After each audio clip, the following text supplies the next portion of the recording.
Now, the first of a two-part conversation with former Federal Reserve Chairman Alan Greenspan. During his 18-plus years at the Fed, Greenspan worked with 4 presidents, faced financial crises in America and abroad, and made some controversial decisions about economic policy.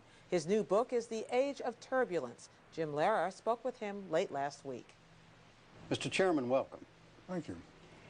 The Age of Turbulence. What does that mean?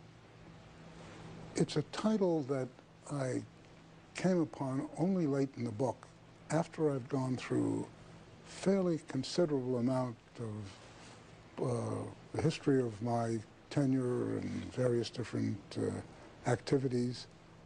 And then, as I began to discuss what has been going on in the 21st century with the extraordinary changes in globalization, international economics, and very importantly, the end of the Cold War.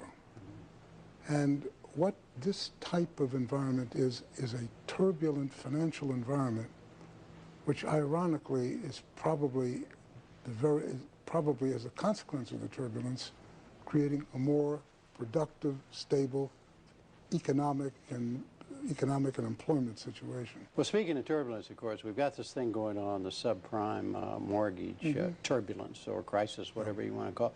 Looking back, do you think there's something that could have been done on your watch as chairman of the Fed that could have prevented this from happening? I don't think so. First of all, the problem that we're dealing with now is an aspect of is a result of human nature, basically the innate characteristics of human nature, in the sense that people, after a period of exuberance... There's a magic word for you, exuberance. I like that word. Okay. I think I'll use it. Okay. But the problem is that we've had a bubble in housing, and the bubble in housing essentially has roots, as I point out in the book, to the end of the Cold War, leaving aside all the economics that are involved. But the consequence, with respect to the end of the Cold War, was a huge change in the geopolitical structure of the world, where 1 billion people who had been relatively well educated, extremely low paid, but behind the Iron Curtain or in centrally planned or quasi-centrally planned societies, started as a consequence of the result of the decline of the takedown of the Berlin Wall, which showed an extraordinary amount of economic ruin behind the Iron Curtain. And very quietly, with no fanfare, vast amounts of people abandoned central planning. And for example, in China, there was a huge move of people from the provinces down into the special enterprise zones in the Pearl River Delta, which created a huge economic boom, which we're all aware of. And those economics essentially, as I describe in some detail in this book, created a very major decline in long-term interest rates around the world.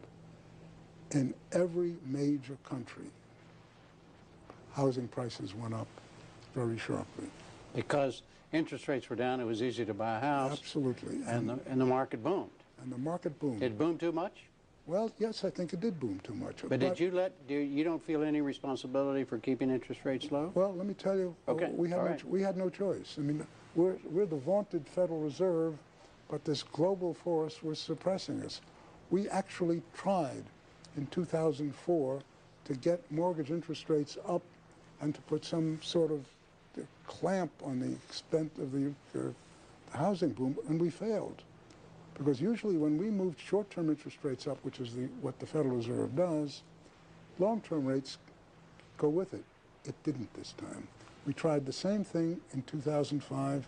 Didn't happen. Didn't happen. Had we done it back in 2002, there's no doubt in my mind, nothing would have happened.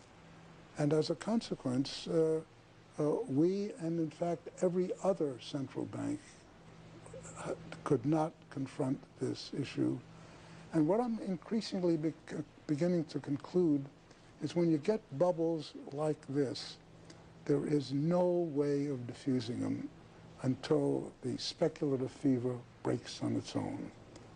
We tried numbers of things, and other people tried numbers of things, but what is different about the United States is when our bubble burst, housing prices started down.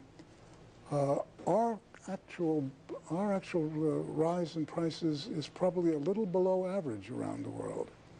But we, as a consequence of having a major thrust in trying to increase home ownership in this country, developed properly, in my view, subprime mortgages, so a lot of people who would not otherwise be able to own a home were able to own a home.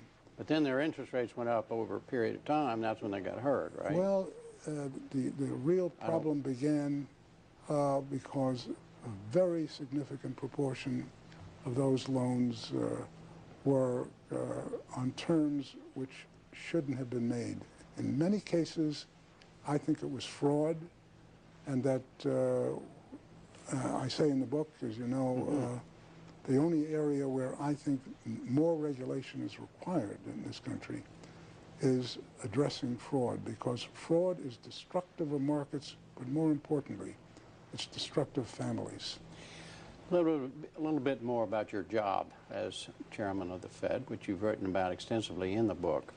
You say very, very clearly and way out front that you are a Republican. You've been a Republican since, well, for how long? I mean, almost since you started knowing about politics. You've been a since Republican. I thought about politics. Thought about politics. I've been a combination of libertarian, Republican all along. Has there, while you were chairman of the board, was there anything that you looking back on it now, that you feel you did because you were a Republican? Well, I have the underlying political philosophy because I believe that markets work and that markets contribute a great deal to civilization. So it's not as though I have an ideology and then I apply it. I have the ideology because I believe that it is the best way of coming at the world and what type of policy. What is the proper relationship, what should be the proper relationship between a chairman of the Fed and a president of the United States? Well, first of all, the Federal Reserve is an independent agency, and that means basically that there is no other agency of government which can overrule actions that we take. So long as that is in place and there is no evidence that the administration or the Congress or anybody else is requesting that we do things other than what we think is the appropriate thing, then what the relationships are don't frankly matter. And I've had very good relationships with presidents.